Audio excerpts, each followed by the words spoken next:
This video is sponsored by Dashlane, the premier desktop and mobile security app designed to make all the most irritating and risky parts of your digital life simple and safer. What is going on, everyone? My name is Jason, and this is the Pixel 4 XL.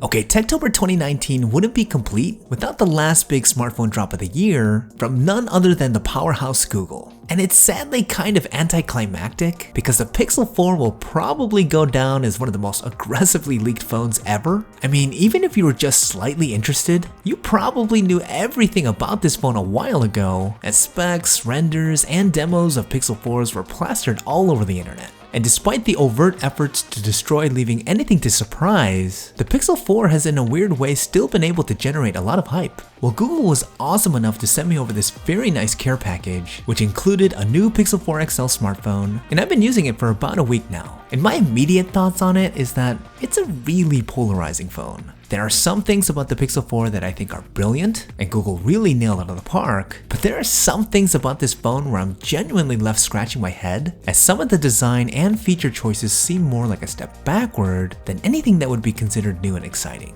Let me try and explain. Now, before we get into the review, if you're into checking out the latest consumer tech products before you buy them, or if you're just a tech head like me, I make a video like this every single week, so make sure that you hit that subscribe button and turn on that bell icon so you can be the first to know when a new JSL review is out and you don't miss anything. And real quick, with the competition like the new iPhone and Galaxy lineup really stepping up their camera game this year, do you guys think that the Pixel is still considered the undisputed king when it comes to camera quality? Or do you think it's been dethroned? And if so, by which phone? Curious to get your thoughts. Let me know what you guys are thinking in the comments down below. Okay, let's start with a quick unboxing here. Crack open the box, and you're greeted immediately with the phone first, which we're gonna gently put to the side here for just a second in order to see what else is included. You get your standard paperwork and SIM ejector tool, of course, and behind that, you have a USB Type-C to USB Type-C cable, an 18-watt fast charging brick, which is nice to see, and you have this USB-A to USB-C adapter for things like data transfer. Coming back to the phone itself, Google sent me over the clearly white version of the Pixel 4 XL, and I'm really glad they did because I love this color combination here.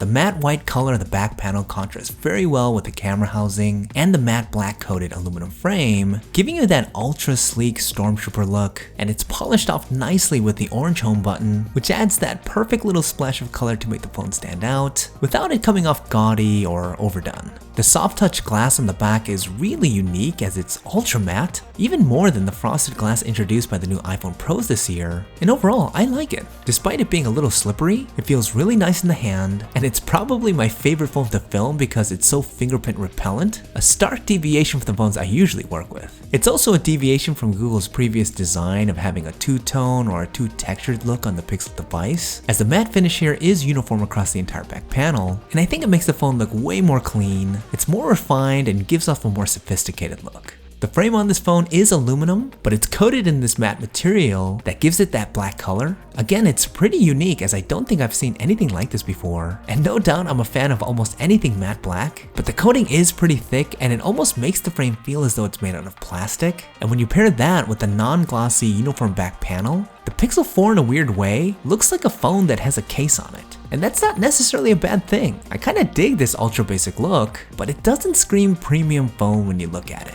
It would have been awesome if Google used like a dark stainless steel frame that would contrast against the matte finish of the glass panel to really elevate the aesthetics of the phone, because as much as I like it, the Pixel 4 looks pretty vanilla compared to the luxurious looking phones it's directly competing with. And that sentiment is really reinforced when looking at the Pixel 4 XL's display. It's rocking a 6.3-inch QHD OLED display that comes in at a respectable 537 pixels per inch, and from a quality standpoint, the display is really good. Colors are punchy and pleasing to the eyes, it supports HDR content and can get decently bright, and HD content consumption on this phone is generally quite enjoyable. Where the Pixel 4's display truly shines is in its 90Hz variable refresh rate, which really should be the new standard for all flagship phones moving forward because you do get a noticeably smoother user experience, which is difficult to capture on camera, but it is indeed one of those features that once you've experienced it, it's really hard to go back to an old 60Hz display. The silkiness you get while navigating around the phone is way more gratifying, and it pairs really well with the snappy speed of the phone, powered by the Snapdragon 855 chip and 6 gigs of RAM. It's ultra responsive, and it ultimately leads to a way more pleasing user experience with the phone.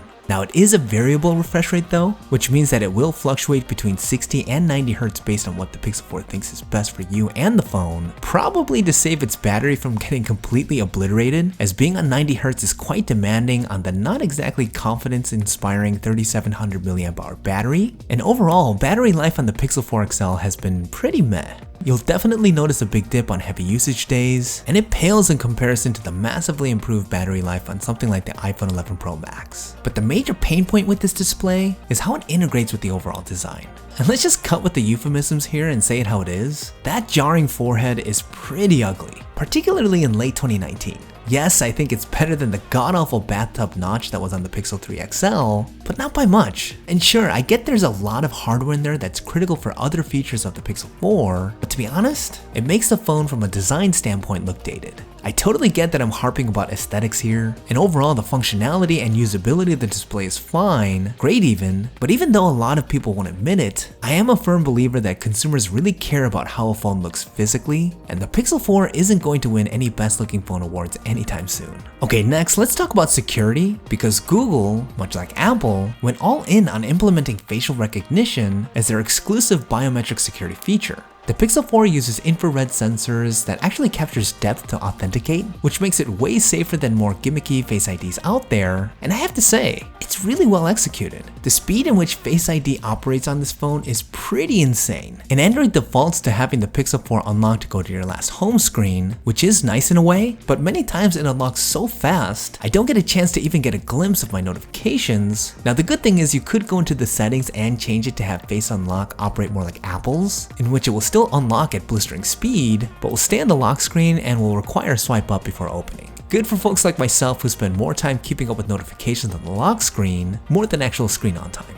Now the one issue with Pixel's new Face ID is that in its current state, it could be unlocked even with your eyes closed, which is a security risk, but Google very recently sent out a communication saying that they're working on a software update that would circumvent this, so hopefully it becomes available soon. Hey, to stay on the topic of security for a bit, want to give a huge shout out to Dashlane for sponsoring today's video. If you guys aren't familiar with Dashlane, it is the premier desktop and mobile application that makes it simpler than ever to keep all your sensitive digital data secure, while also making your life a lot easier when it comes to password management. Let's keep it real. There's not many things more frustrating than forgetting your password to a website and having to go through that god-awful process of authenticating and resetting your password. So what do we end up doing? We use the same password for like every site. Come on, admit it. Which is super unsafe. Dashlane not only safely and conveniently gives you the ability to store and save all your passwords for all the sites that you use that require one, it can also update and create super secure passwords for you to significantly lower your digital risk profile. It also provides a safe and secure place to store sensitive digital personal information, so it's not just laying around in your Notes app for anyone to see. One of the reasons I personally really like Dashlane is because it's super easy to use, the user interface is intuitive and really simple to navigate, and all I have to do now is remember one master password to get into the app, and Dashlane does the rest. Oh, and I should mention that Dashlane is free, which is kind of insane given that it's an extremely valuable service. Now you are limited to one device and only storing 50 passwords on the free plan, but if you guys use the link in the description, Dashlane is going to hook you guys up with a 30-day free trial of their premium membership, in which you could use Dashlane on all your devices and save an unlimited amount of passwords. Totally risk-free, you don't have to enter in a credit card number beforehand or anything like that. And after 30 days, if you guys want to revert back to the free version, no problem. But if you're wanting to stay on the premium plan, use code JSLReview and it'll take 10% off your membership fee. Again, link is in the description. Check out Dashlane. Trust me, it's awesome. Okay, another area in which the new Pixel is unique is its implementation of Motion Sense. Google's new touchless gesture-based control system. Basically, you can use air swipe gestures to do some pretty basic controls in certain applications. You can skip tracks on Spotify, you can dismiss phone calls or snooze an alarm, or you could wave at Pokemon who are very excited to wave back at you. Look, I know this feature comes off super gimmicky, and truth be told it is, but that's more because of the inconsistency in its success rate. There were just too many times where I couldn't get a song to skip or an alarm to snooze, and it would require me to very intentionally try and wave my hand perfectly, which honestly takes way more effort than just quickly pressing a button on the phone.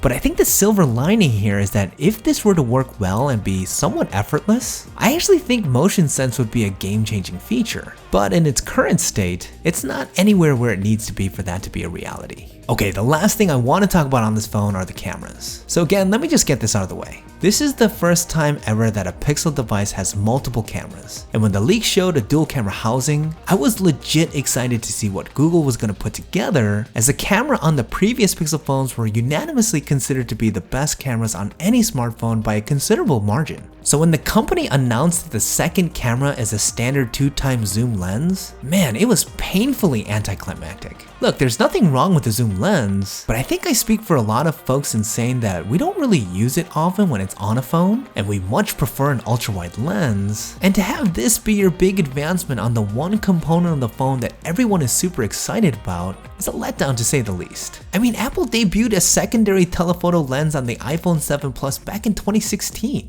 So to add this feature today without any additional functionality tied to it, again, it makes the Pixel 4 feel more dated than it does fresh and new. That being said though, the image quality coming out of this phone almost does enough to redeem it. Living up to the Pixel reputation, the images I've taken over the past week really grab your attention. They're super sharp, have great contrast and dynamic range. The colors are vibrant with that signature Pixel cooler color temperature. Portrait mode coming out of both the front and back cameras do a really good job of separation. And all in all, these pictures are really pleasing to look at. Night Sight does a really great job of capturing quality photos in low light, and the added functionality of being able to control the shadows and brightness live in the viewfinder is a nice added feature. Now, video has never been a Pixel strong point, and Google definitely didn't go out of their way to make any drastic improvements there. The exclusive 4K 30fps video out of the rear camera does look pretty decent though, with good stabilization, but not good enough to recommend over something like the new iPhones if video is your jam. The Pixel 4 is still far behind.